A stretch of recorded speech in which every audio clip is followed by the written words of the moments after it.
They said she was cursed. They said she brought death to any man who looked at her. They said her own father begged the town to take her away before she ruined them all. That was why they dragged her into the center of Laramie, Wyoming, with a rough sack pulled over her head and rope around her wrists like she was a stray animal. The men laughed. The women turned their backs. The preacher did not say a word. But Elias Boone did not laugh. He stood at the edge of the crowd, tall and silent, his broad shoulders wrapped in a heavy buffalo coat, dusted with snow. He had come down from the Bighorn Mountains only to trade pelts and buy flour before winter sealed the passes. He did not come for a bride. Yet there she was. The auction block was nothing more than an old wagon turned sideways in the mud, and a thin man named Clyde Mercer stood on it, waving a paper in his hand like he was selling fine cattle. "Strong back," Clyde shouted. "Young, no sickness, just unfortunate in the face." The crowd chuckled. The girl did not move. Even with the sack covering her head, Elias could see something strange about her posture. She was not bent in shame. She stood straight. Her chin was high beneath the cloth. "How much?" someone called. $10, Clyde barked. $10 and she's yours. You won't have to look at her. Keep the sack on if you want. A drunk ranch hand staggered forward. $5. $7, another man said. "I need someone to scrub floors." They spoke about her like she was not even there. Elias felt something twist in his chest. He had seen men die in the war. He had seen widows starve. But this felt worse. This felt wrong. He stepped forward. 20. The number cut through the noise like a rifle shot. The crowd turned. Clyde's eyes widened. 20! Boone, you sure? You ain't even seen her. "I'm buying her work," Elias said, his voice low and steady. "Not her face." The girl's hands tightened at her sides when he spoke. 30, Elias added, before anyone else could answer. No one topped it. Clyde grinned and grabbed the leather pouch Elias tossed onto the wagon. The coins clinked heavy. "Sold. She's yours, mountain man. Don't come crying when you see what's under that sack." Elias climbed onto the wagon. He untied the rope from the iron ring. He did not remove the sack. Not yet. "Walk," he said quietly. She stepped down beside him. They left town under a sky the color of steel. No one tried to stop them. But the trail toward the Bighorns was long and empty. Elias had 2 horses. He mounted his chestnut stallion and tied the lead rope of the second horse to his saddle. He helped the girl onto it. She moved carefully but did not tremble. They rode for hours in silence. The snow deepened as they climbed. The air grew sharper. The town disappeared behind them like a bad dream. "You can take it off," Elias said at last, without looking back. "No one's watching." She did not answer. After a moment, she reached up and loosened the rope around her neck. But instead of removing the sack, she only lifted it slightly so she could see the path ahead. Her face remained hidden. Elias frowned but said nothing. By nightfall, they reached his cabin. It stood against a wall of dark pine trees near a frozen creek. Smoke rose thin from the chimney. Yes, the place was rough but sturdy, built with his own hands. He dismounted and helped her down. Inside, the cabin was warm. A fire crackled in the stone hearth. The scent of pine filled the air. He closed the door behind them. "Take it off," he said. The girl stood in the center of the room. The firelight flickered against the burlap cloth. For a long moment, she did not move. "I won't scream," Elias added, "and I won't send you back." Her hands trembled slightly as they rose to the sack. She pulled it up and over her head. Elias expected burns. He expected twisted flesh or something terrible. Instead, he gasped. She was beautiful. Not in the soft, fragile way of city ladies. She had sharp features and strong bones. Her skin was pale against long, dark hair that fell to her shoulders. But it was her eyes that froze him in place. One eye was bright green. The other was deep gray like a storm.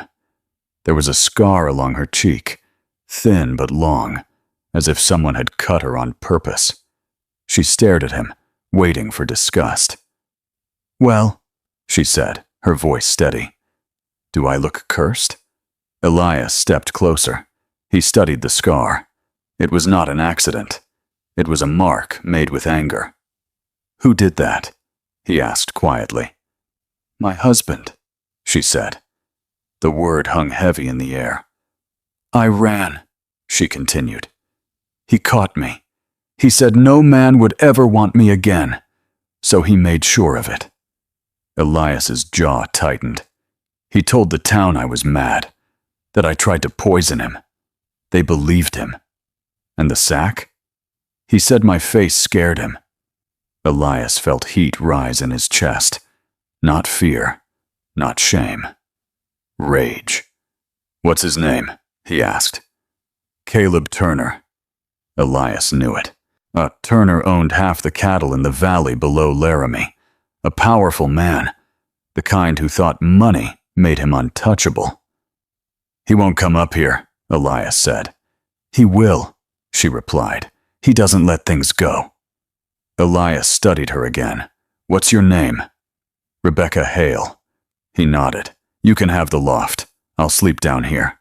She blinked, surprised. "You're not afraid?" she asked. "I've seen worse than scars," he said, "and I don't believe in curses." The next days were quiet. Rebecca worked without being asked. She cleaned the cabin. She cooked with skill that surprised him. She mended his torn coat. She moved like someone raised in a proper house, not a farm. One afternoon, he returned from checking traps to find her sitting by the window, reading from an old Bible he kept on a shelf.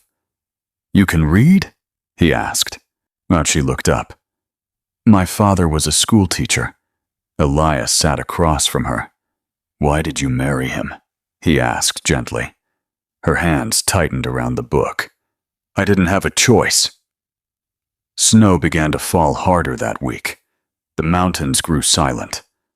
On the 6th night, Elias stepped outside to bring in firewood. He stopped.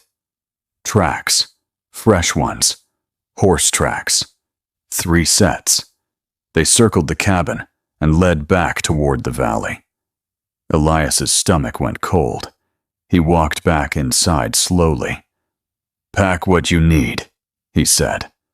Rebecca looked at him, fear flashing in her mismatched eyes. "He found us." Elias grabbed his rifle from above the door. "Not yet," he said, "but he's close." Outside, a branch snapped. Then came the sound of hooves crunching through snow. A voice called from the dark. "Rebecca!" She went pale. Caleb Turner's voice carried through the trees like a snake's hiss. "Come home," he shouted. "You don't belong with that animal." Elias stepped in front of her. "You stay behind me," he said. The door rattled as someone slammed against it. "Open up, Boone," Caleb called, "or we burn you out." Rebecca's breathing quickened. Elias looked at her. "You know how to shoot?" he asked. She nodded once. He handed her a spare rifle. The first shot shattered the cabin window. Wood splintered. Smoke and cold air rushed inside. Elias fired back through the door. A man screamed. Rebecca moved to the side wall and aimed toward the shadows near the stable. Another shot rang out.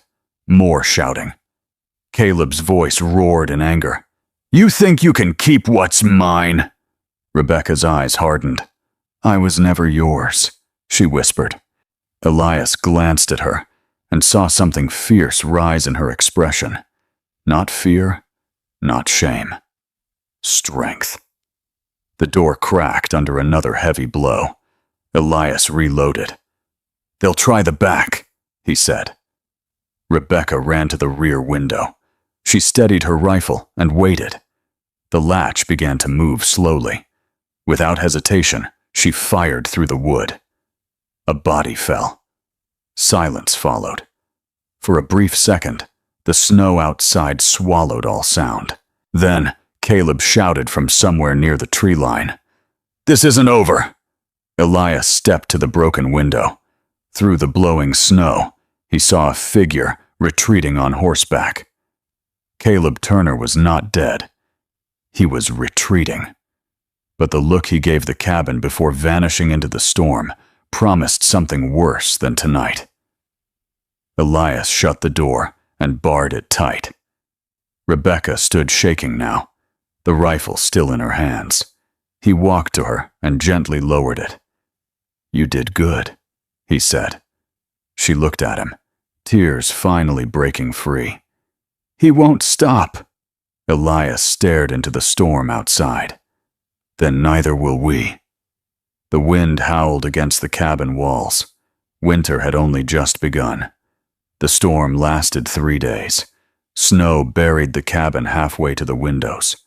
The world outside turned white and silent. But Elias knew silence in the mountains never meant safety. It meant waiting. Rebecca moved through the cabin with purpose. She did not speak much after the attack. She chopped vegetables with sharp, quick strokes. She kept the fire alive. She cleaned the rifles and laid them side by side on the table.